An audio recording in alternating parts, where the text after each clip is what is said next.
Hi guys, welcome to my studio. This is Nancy.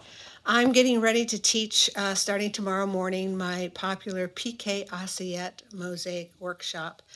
It'll be the sixth time I've taught this style of mosaics in a workshop, but gosh, it's been over a year and a half since I've taught an in-person student to teacher workshop. I'm so excited. I only have 8 students for this workshop, and that's on purpose because the PiqueAssiette method is really a hands-on kind of mosaic to teach, so it takes a lot of my energy.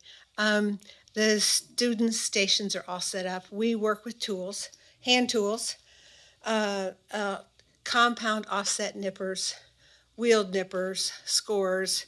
Of course, there's a whole thing of safety goggles, safety glasses here for everybody to wear. Paper towels, I don't know, what else do we need? We need brushes because we need to clean off our workspace a lot. We make a big mess. Um, we also will be working with a wet saw. So those are power tools, but I have those set up outside because it makes such a mess and it's so loud and noisy.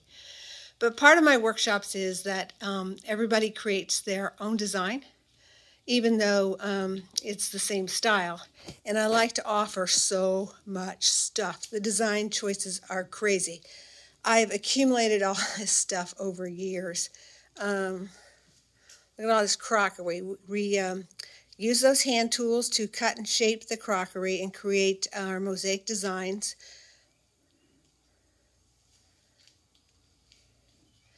These designs here, we're going to use do sort of a vase looking thing with the flowers coming out of it.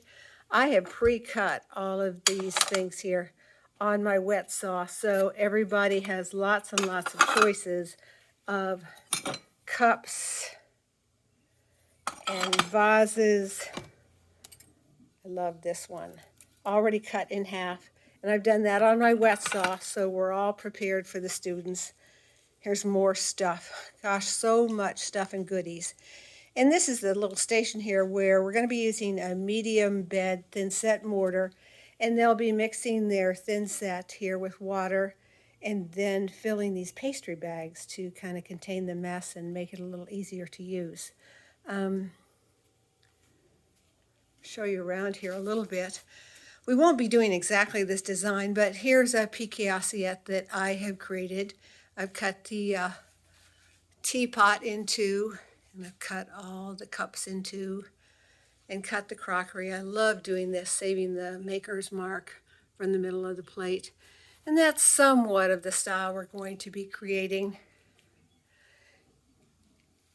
So I promise I will be taking videos tomorrow of their progress. This is a 4-session workshop, so we'll be pretty busy.